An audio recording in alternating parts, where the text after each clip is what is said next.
오늘 말씀의 제목은 오순절의 결과가 되겠습니다. 오순절의 결과. 오순절의 성령의 역사가 본문에 계속 나타나고 있습니다. 37절에 이 말을 듣고 마음에 찔려라고 되어 있어요. 말씀을 여러분 들으면요. 첫 번째 반응의 역사가 찔림이 나타나죠. 찔림. 찔린다. 찔리면 아프죠. 찔리면 아파요. 근데 아픔을 통하여 성숙해지는 사람이 있고 아기를 품고 보복하고자 하는 사람이 있는 거죠. 찔려보신 분은 압니다. 찔려본 사람은 알아요. 또 배신 당해본 사람만 그 아픔을 알죠. 저도 한번 배신 30대 때 한번 당해봤는데 이제 그런 거 아파요. 보통 그런 일 없으면 좋을 것 같은데 믿었는데 그런 일들이 생길 수가 있어요. 찔려요. 근데 오늘은 이제 어떻게 찔리느냐? 말씀에 찔려가지고 이 말씀에 이제 고민을 하는 거죠, 사람들이. 성령의 역사하면 마음이 이제 변화가 일어나는데 찔리는 역사다. 변화가 일어나기 위해서는 찔려야 한다. 고통이 있어야 된다. 사람이 아프면 약을 먹으면 반응이 일어나야 돼요. 반응. 뭐 땀이 난다든가 진땀이 난다든가 잠이 쏟아진다든가 뭐 이런저런 반응으로 병과의 싸움이 이제 일어나는 것이죠.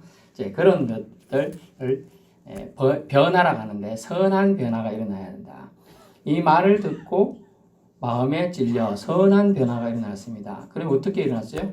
우리가 어찌할꼬라는 이제 변화가 일어났죠. 그 마음의 심령의 변화가 일어났으니까 이런 질문을 하게 되는 겁니다. 여러분이 어떤 고민이 될 때 어떻게 할까? 이렇게 고민이 될 때 제일 가까운 사람한테 물어보게 되겠죠? 그런 문제 안 물어봐요? 여러분 다 알아서 질문 안 하는데 그런 문제가 생길 때 질문을 하게 돼요. 떼랭 여보세요. 내가 말이야 너무 급한 나머지 어째 지내는가 싶어서 안부 인사도 못하고 본론부터 얘기할게. 네. 이런 문제가 있는데 어쩌면 좋겠어? 이렇게 질문할 수가 있겠죠? 똑같이 여기서도 베드로가 사람들을 모아놓고 모아놓은 거 아니에요. 엄격히 따지보면 자기들이 이제 120명의 성도들이 모여가지고 막 열렬히 기도하고 있으니까 성령의 역사가 일어나니까 지나가는 사람들이 듣고 그런 놀라운 역사를 보고 또 이 사람들이 소문을 내서 사람들이 몰려왔어요. 그리고 그들이 아니 당신들이 왜 이런 변화가 일어났느냐 새술에 취했듯이 우리가 우리 언어로 당신들이 말하는 걸 알아들을 수 있게 됐다. 신기하다. 그러니까 이 일에 대한 역사를 쭉 풀이해 주죠.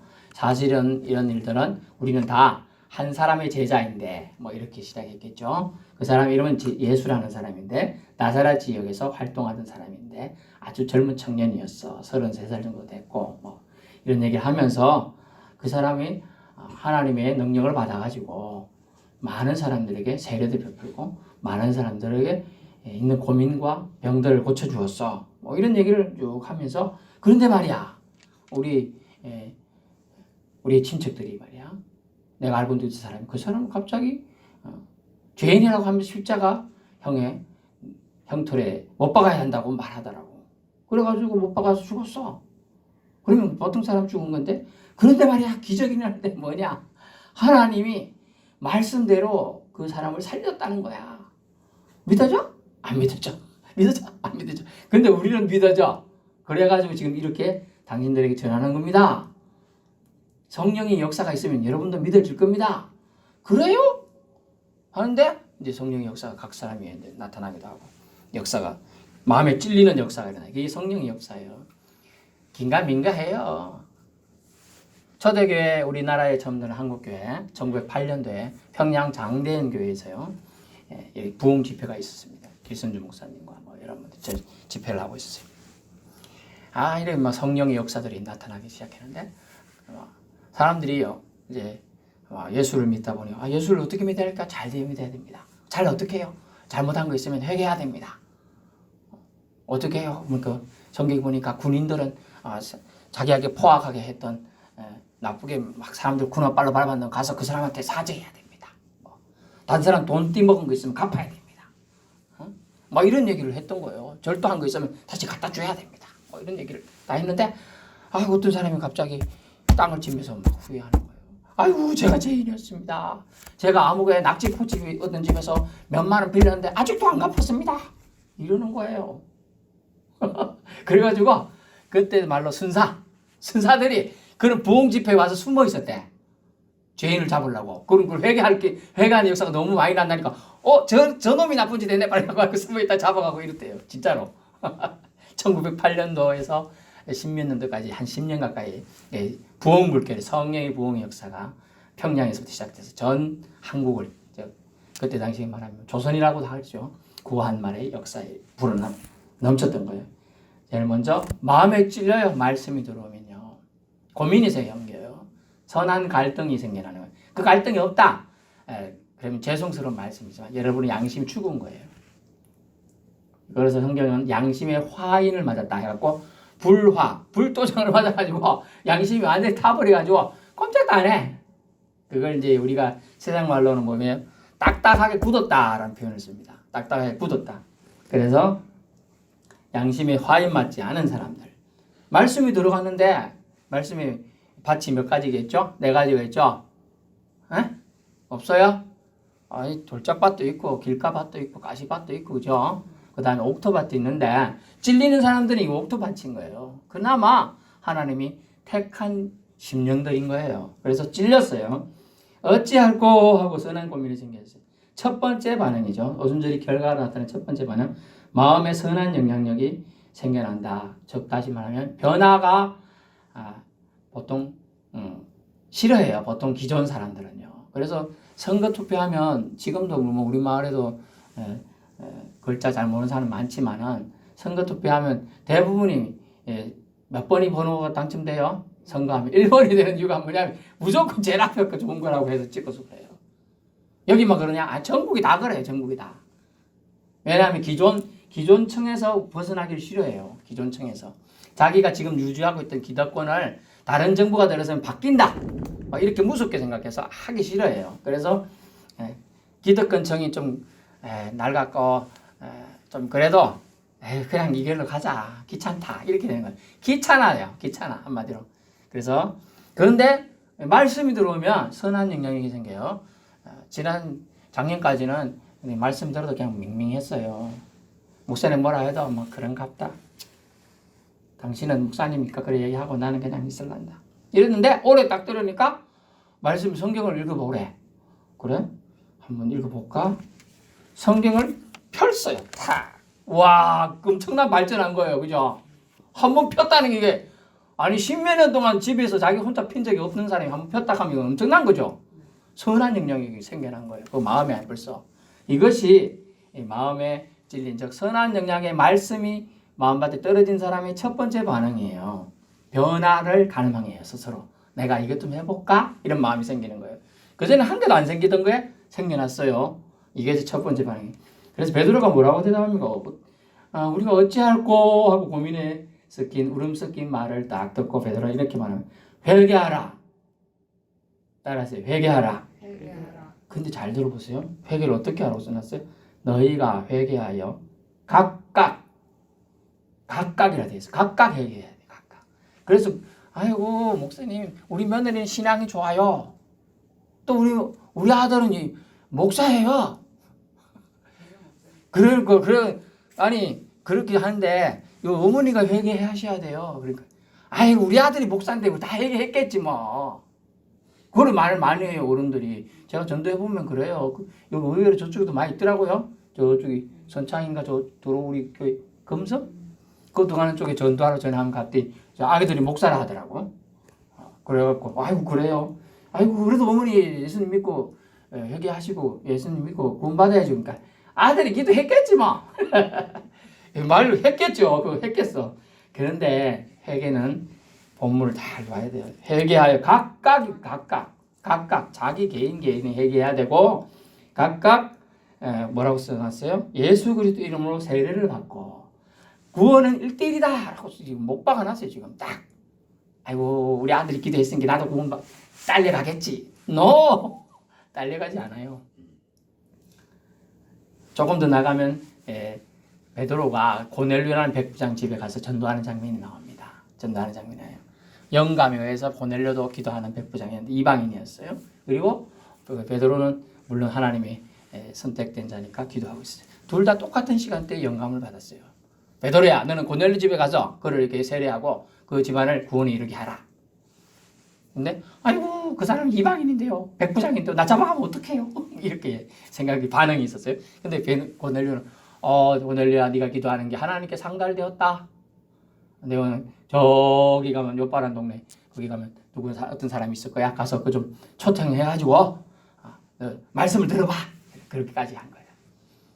여러분 백부장이 이제 소나무 보내서 이제 가게 합니다.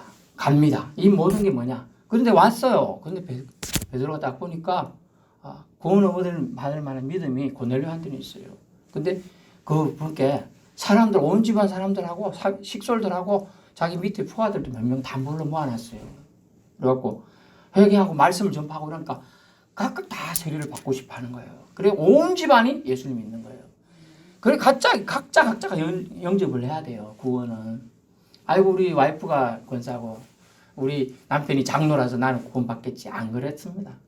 자기가 믿음은 각각 구원을 받아야 하는데 선택이 들어가야 돼요. 그 선택은 하나님이 그 선택에서 불렀어요. 근데 거부하지 않고 순종에 따라가면 돼요. 그냥 하나님이 그 구원 열차에 태워서 가긴 가는데 뛰내리면 안 내리면 돼요. 안 뛰내리면 사실은 선택을 했기 때문에 하나님이 선택했으니까 말씀을 듣는 거예요. 사실은 선택 안 해서 말씀 자리에 있질 않아요. 여러분이 말씀 자리에 있다는 거, 이 자리에 있다는 거 아니면 하나님이 선택한 자로 여러분을 구별해서 부른 줄로 믿을 수 있길 축원합니다.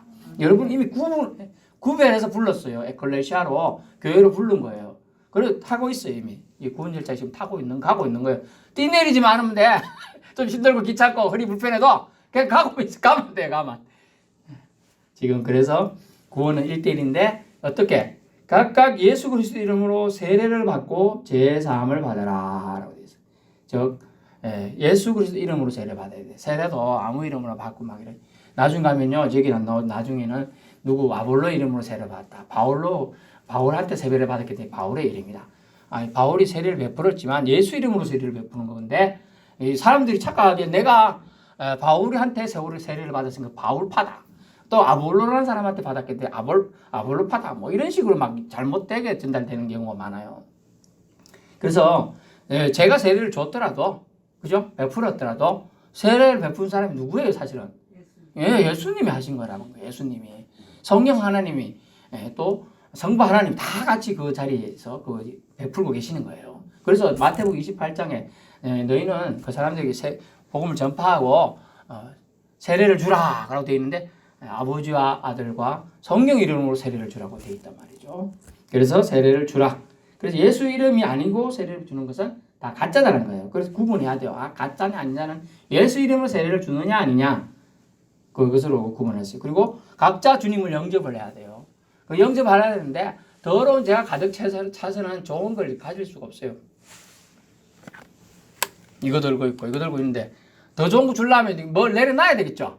놔야 돼. 그래 받을 수 있는 거예요. 죄를 가득 쥐고 있는 거예요, 여러분. 그걸 내려놔야 되는 거예요. 버려야 되는 거예요.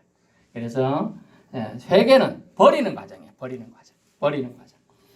죄와 자기 중심의 삶에서 방향 전환을 하기 위해서는 반드시 이 회개의 과정이 있어야 한다.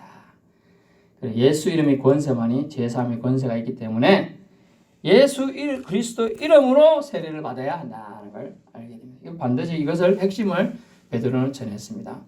두 번째 오순절의 결과로서 성령을 선물로 주시겠다는 걸 받게 된다. 본문에 보세요. 38절 그 부분에 그리하면 성령의 선물을 받으리니 선물은 기프트라는 내용으로 선물을 돈 주고 사면 선물이 아니죠. 공짜로 받는 걸 선물이라고 해요. 공짜로 받는 걸 선물을 준다. 눕던 자에게 회개하는 자에게 주신다는 거예요. 좀 전에 말했지만 죄를 버리고 회개해서 던져버리고 나면 빈손이 되는데 그걸 하나님은 내두지 않고 빈손으로 채워주신다는 거예요. 성령을 거룩한 영으로 채워줘요. 여러분의 영을. 그러면 거룩한 영이 충만해지겠죠. 그러면 그 거룩한 일들을 도모하게 되고 생각하게 된다는 걸 알 수 있어요.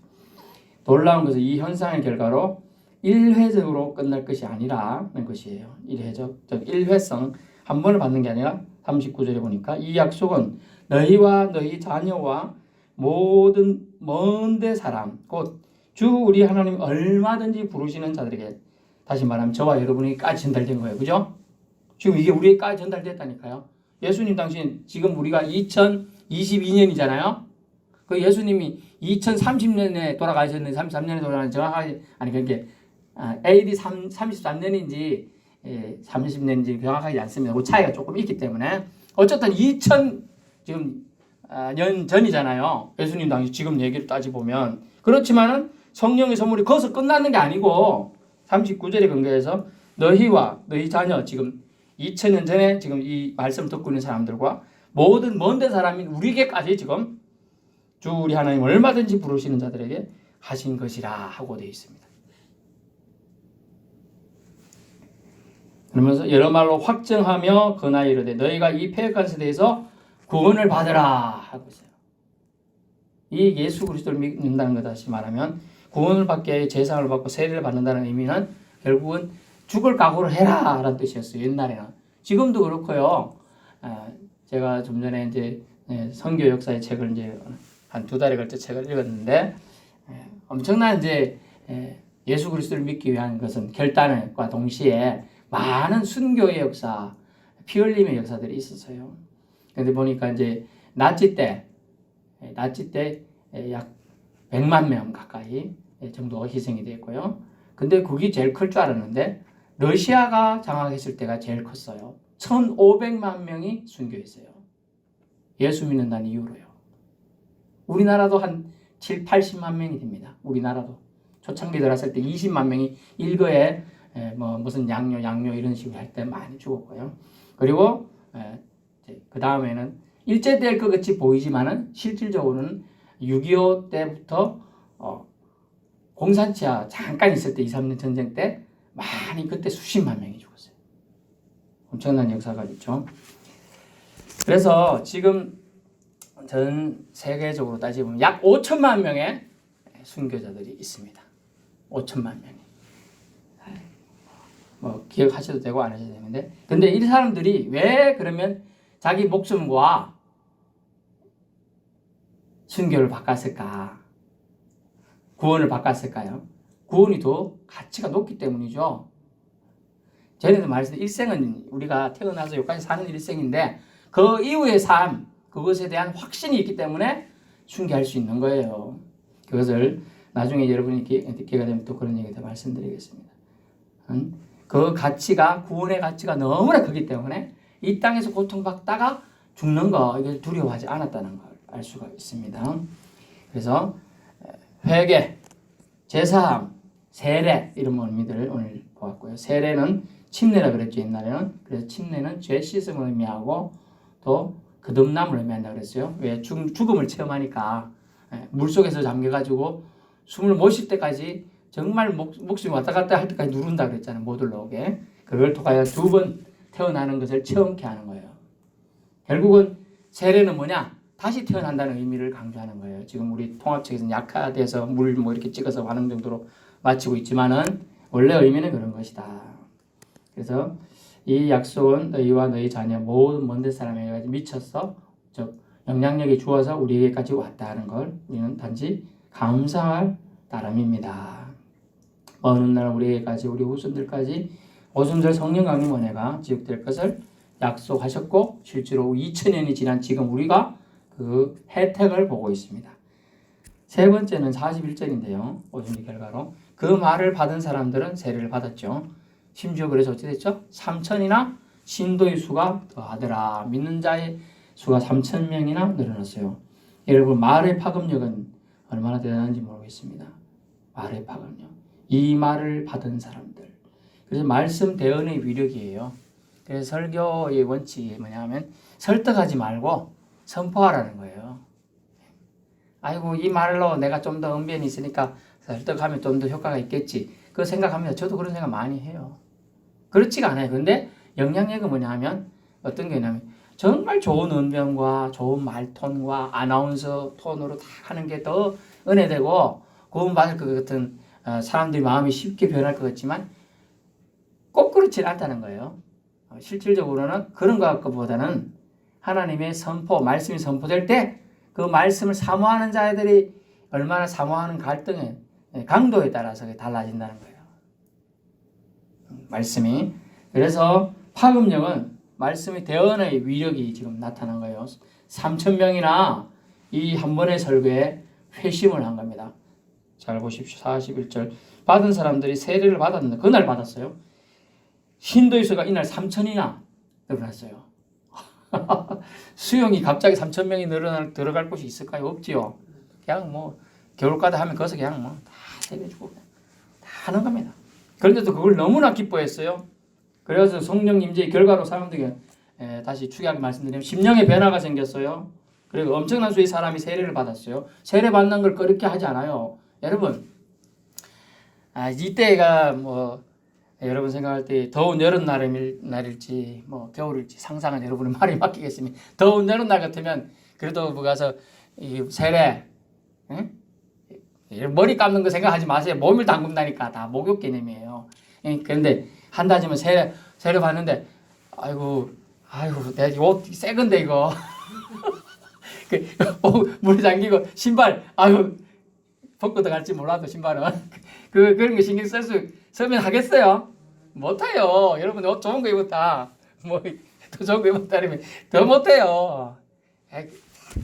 자 넣는 거만 입고 하지 뭐. 그런 사람도 있었겠죠. 그렇지만은 그렇게 한다는 거는 마음에 심령의 변화가 일어났고요. 세례 받는 걸 너무 기뻐한 거예요. 그 다른 장애물이 없는 거야. 옷 좀 젖는 거, 그죠? 이런 거 신경이 안 쓰이는 거예요. 그래서 성령 임재가 나타나면 다른 것은 별로 안 중요해. 성령님이 중요해. 하나님이 중요해. 말씀이 중요해져요. 그 차이가 지금 보이는 거예요. 그래 엄청난 수의 사람이 세례받고 구원을 선물로 받게 되는 장면이 되었어요.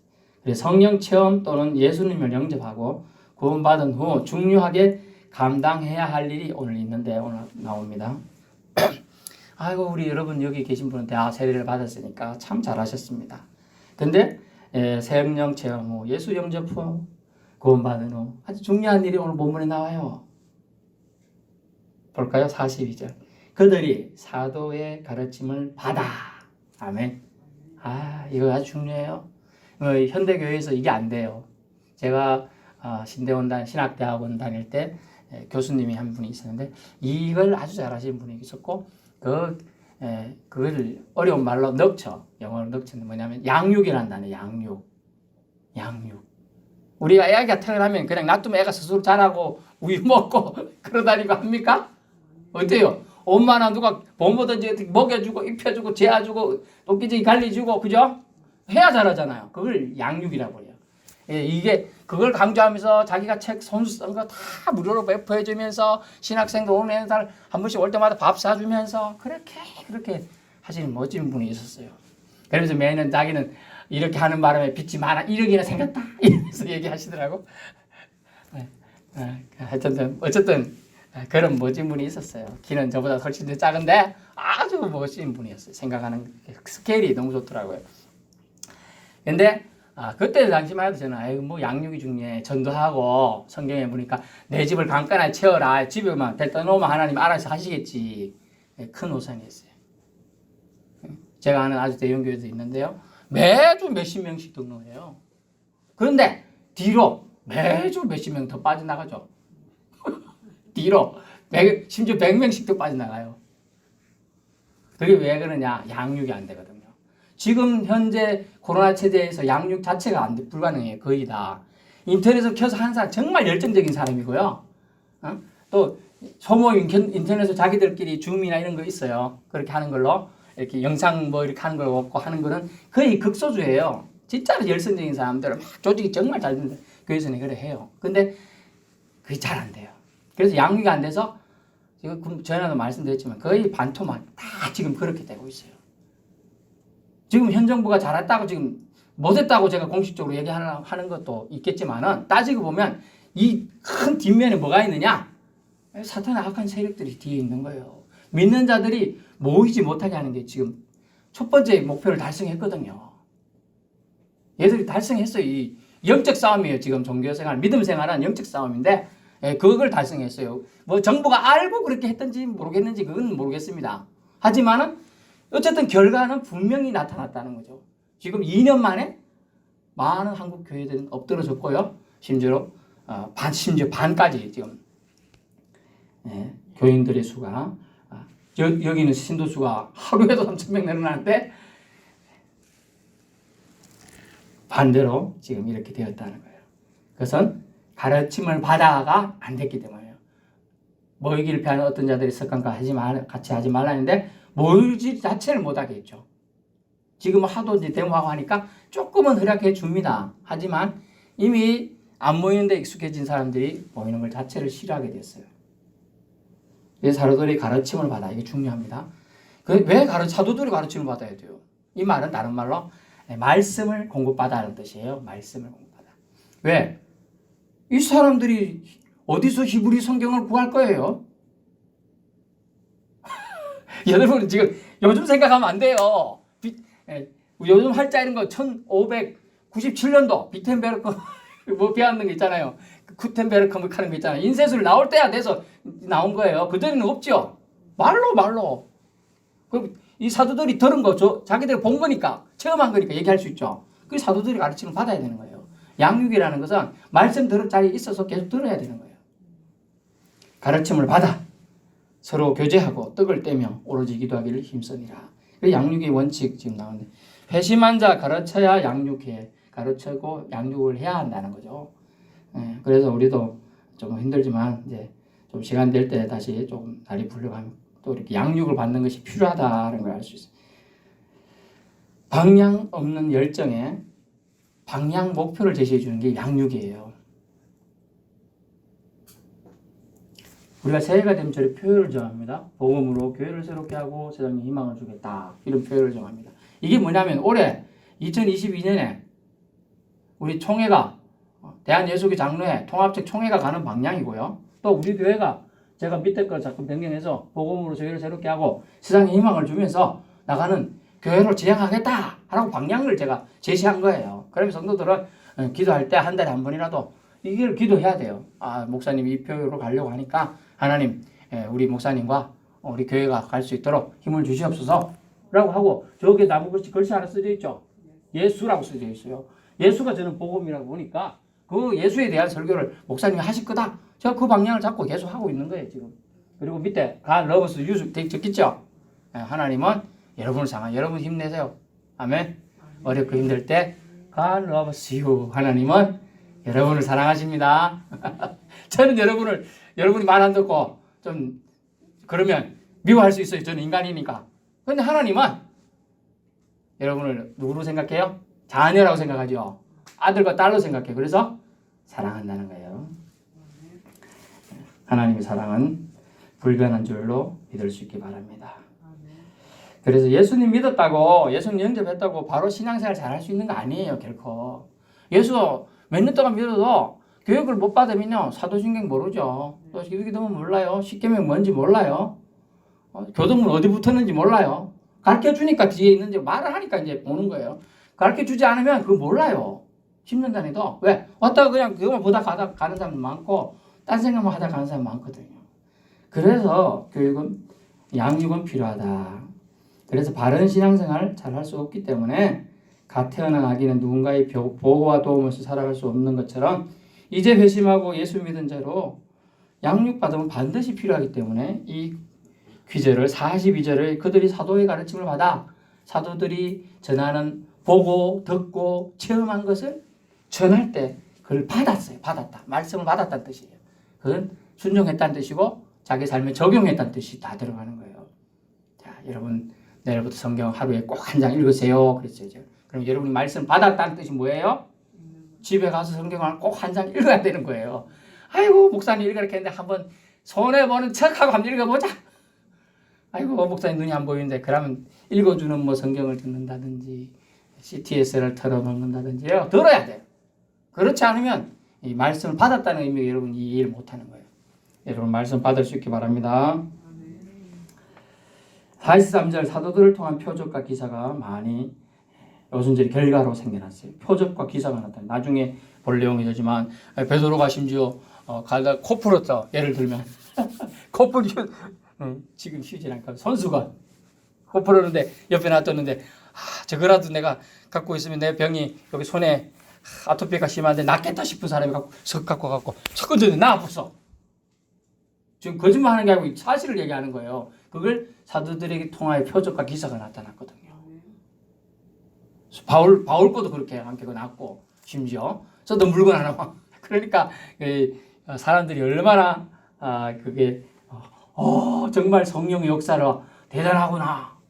하나님은 살아계시는구나. 이런 체험들을 하게 된 겁니다. 44절 46절에 그래서 성령 체험한 사람들에게 일어난 공의 어떻게 그 당시 사람들로 이해가 안 되는 이상한 반응이 있었으니 그것이 바로 44절 46절입니다. 믿는 사람들 간에 진심이 담긴 교제와 공유의 삶이 생겼어요. 여러분이 지금 배는 고프지만 옆에 카스테라 빵을 하나 이제 집에 남아 있습니다. 그죠? 여러분이 근데 빵이 너무 큰 빵이 아니면 괜찮아요. 요만해 쪼만해. 사실 내가 아침 점심 굶어서 저녁인데 한 끼라 먹어야 돼. 혼자 먹어도 사실 부족해. 근데 먹으려고 하는데 아이고 옆에 있던 누가 와서 턱 집어 먹어요. 누가 내 거 가져 때리려고 딱 봤더니 아들내미가 가지고 엄마 배고파 먹고 그러면 때리요 안 때리요? 안 때리죠. 왜 안 때리요? 자식이니까 그죠? 가족이니까 이때 성령을 체험한 사람들이 이 가족 개념이 생겨난 거예요. 와 이게 옛날 그때면 이 나쁜 놈 이런데 다 믿음을 가지고 보니까 마음이 넓어졌어요. 그리고 이 사람이 배가 고프다니까 형제, 자녀, 자매, 내 동생, 누나, 엄마, 아빠라는 생각이 드는 거예요. 그게 가족처럼 생각되니까 먹어도 돼. 그죠? 괜찮아. 잘 먹었어. 내일 먹을 겁니다. 갖다 줄게. 내가 갖고 와. 갖고 와요. 야, 이래야 된 거예요. 이게 원래 공유 개념, 사랑의 개념이 이때 초대교회에 등장한 거예요. 왜? 가족이 된 거예요. 영적 가족이. 저와 여러분 주 안에서 사랑하는 영적 가족인 줄로 압니다. 다 여러분이 누나고 형이고 지금 그래 된 거예요. 지금 동생이고 지금. 그러니까 뭘 써도 아무 문제가 없는 거예요. 왜 그거 써요? 이게 이럴 필요가 없는 거예요. 가족이니까. 그렇게 지금 됐어요. 그래서 물건을 상호 통용하고 제사에는 소유를 팔아서 각 사람 필요에 따라 나눠주었습니다. 욕심이 없어졌어요. 희한하게. 탐욕이 사라졌어요. 탐욕은 우상숭배이라 말은 성경 경고했는데 성령으로 충만해지니까 사람들이 탐욕이라는 욕심이라는 게 사라졌어요. 그래서 날마다 마음을 같이 하게 됐습니다. 성전에 모이기를 힘썼고요. 심지어 집으로 돌아갔을 때는 집에서 떡을 떼면 나눠줘요. 옆 사람들한테. 내 혼자 먹어야 옛날에 온고집쟁이고 막 고집쟁이고 이런 사람들이 안 그렇게 됐어요. 기쁨과 순전함으로 서로 교제했다. 음식을 나눠 먹었다. 그러면 그들이 또 한 일이 있는데 하나님을 집에서도 찬미했다. 그리고 집에서 찬양 소리가 울려 퍼지는 게 진정한 주님의 사랑하는 또 사랑받는 자녀인 줄 압니다. 하나님을 찬미하게 되었다. 백성들이 흥얼흥얼하게 나오게 됐어요. 내가 예수 믿었다니. 내가 하나님이 나를 사랑한 자녀로 삼아주다니. 너무 기뻐서 그렇게 한 거예요. 백성들에게 이 일로 인하여 칭찬을 듣게 됐어요. 그래서 구원받는 사람을 날마다 성경에 더하게 하시니라. 아멘. 이게 생활로서 여러분이 빛과 소금이 된 거예요. 저 사람 믿는 하나님을 나도 믿어봐야겠다. 이렇게 된 거예요. 어떻게 될 때? 저와 여러분이 모두 다 영적 가족이 될 때, 진심으로 영적 가족이 될 때, 쉬는데 저 사람 자꾸 저는 귀찮은데 말이야. 베드로가 그러니까 그런 게 아니고 진심으로 그랬다는 거예요. 진심으로. 결론의 말씀입니다. 오순절 결과는요. 한마디로 변화가 생겨났다. 근데 선한 변화. 사람마다 회개하게 되었고 어찌할 거라는 희망의 고민이 생겨났어요. 그리고 그것을 인하여 성령을 선물로 받았고요. 세례 받았고요. 가르침을 받아서 결국 하나님 마음이 성령을 체험하고 나서는 하나님 마음이 생겨났어요. 하나님 마음. 그래서 주위의 사람을 하나님 아버지의 마음으로 보게 된 거예요. 아빠는 자녀들을 어떻게 보겠어요? 정말 사랑스럽게 보거든요. 주위에서 하면 그렇게 바라보게 됩니다. 사랑하는 사람으로. 오늘 머리카락이 몇 개 없으신데 고민이 많은가 이런 생각이 되는 거지. 머리를 뽑았느니 심었느니. 제가 좋아하는 테니스 선수가 있어요. 나달이라고 사람이 있어요. 스페인 사람 왼손잡이인데 나이가 많은데 이번에 우승했어요. 호주 오픈을. 근데 사람들은 테니스 열심히 그 농장이 그 젊은 10살보다 더 자기보다 더 어린 사람하고 했는데 2대 0으로 처음에 졌어요. 5세트를 하는데 그래. 한 세트 한 세트 따라가는 사람들이 막 따라가고 2대1, 2대2 마지막까지도 거의 막 각방 이렇게 했단 말이죠. 근데 사람들은 저 노장이 투어를 한다 이거에 박수를 보는 사람도 있었지만 다른 사람은 어떻게 봤냐? 나달 머리숱이 많아졌네. 심은가 아이가 이러면서 다른 거 쳐다보는 사람도 많았다는 거예요. 사람들은 자기 보고 싶은 것만 보고 싶은 것만 플레이를 해봐야지 플레이를. 근데 우리는 어떨까요? 오순절 결과를 통하여 우리 하나님이 마음을 우리가 품어야 돼요. 그것이 우리가 오순절 결과를 제대로 본 거예요. 오늘 제가 근 30-40분 말씀드리는데 다른 거 신경 쓰고 목사님이 사투리를 적절히 섞어서 웃기면서 잘하더라. 요거 기억 안 해도 돼요. 요거 기억 안 해도 되는데 성령을 선물로 받은다고 말했으니 나도 성령을 선물로 받았다. 아멘. 이런 마음이 드는 게 해야 돼요. 그러면 오늘 뭐 했을까? 성령을 선물 받은 사람이 마음이 하나님 마음을 알게 되었다. 그죠? 하나님 마음을 품게 되었어. 나도 마음 넓게 좀 쓰면서 살아야겠다. 이런 걸까지 가졌다면 오늘 하나님의 말씀을 여러분이 또 저도 잘 듣고 전한 거라고 주님 말씀하고 있습니다. 그래서 하나님 마음을 알게 되고 품게 되는 거 풍성함으로 우리는 베풀게 결과가 나타나게 됩니다. 하나님을 사모하는 마음이 강해지는 거 구원받는 수가 늘어났죠. 오늘 결과로 후손과 우리에게까지 성령의 선물이 주어지게 되었어요. 저와 여러분 모두 성령의 선물 받은 자로서 하나님 앞에서 하나님 마음을 품고 좀 더 멋지게 세상 사람들에게 영향력을 끼쳐가면서 살아갈 수 있길 축원합니다. 기도하겠습니다.